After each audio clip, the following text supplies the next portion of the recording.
Perkenalkan, saya Resti Nurinda Aurelia dengan NIM 23070401110.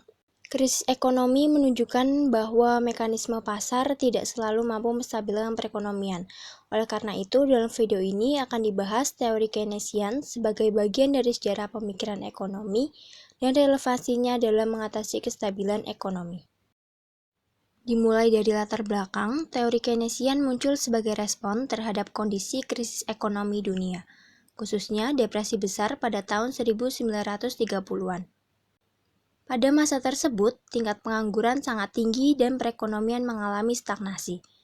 Teori ekonomi klasik yang menekankan mekanisme pasar bebas dianggap tidak mampu menjelaskan dan mengatasi krisis tersebut, sehingga mendorong lahirnya pemikiran baru dari Keynes.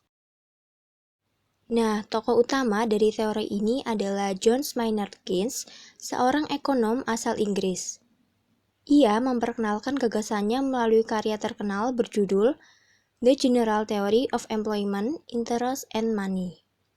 Pemikiran Keynes menentang pandangan klasik yang meyakini bahwa pasar selalu berada dalam kondisi keseimbangan dan mampu memulihkan diri secara otomatis.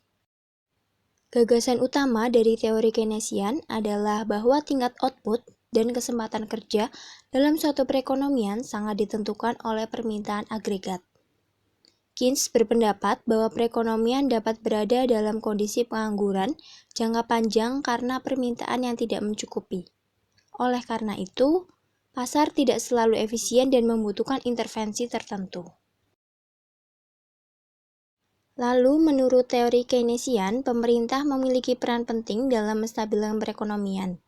Pemerintah dapat melakukan kebijakan fiskal ekspansif melalui peningkatan belanja negara atau penurunan pajak untuk mendorong permintaan agregat. Kebijakan ini bertujuan untuk mengurangi pengangguran dan mendorong pertumbuhan ekonomi terutama pada saat terjadi krisis. Beberapa konsep kunci dalam teori Keynesian antara lain permintaan efektif, yaitu tingkat permintaan yang menentukan besarnya produksi dan tenaga kerja. Selain itu, terdapat efek pengganda atau multiplier effect, di mana peningkatan belanja pemerintah dapat menimbulkan dampak yang lebih besar terhadap pendapatan nasional. Konsep lainnya adalah kekakuan upah, yang menyebabkan pasar tenaga kerja tidak selalu menyesuaikan secara cepat.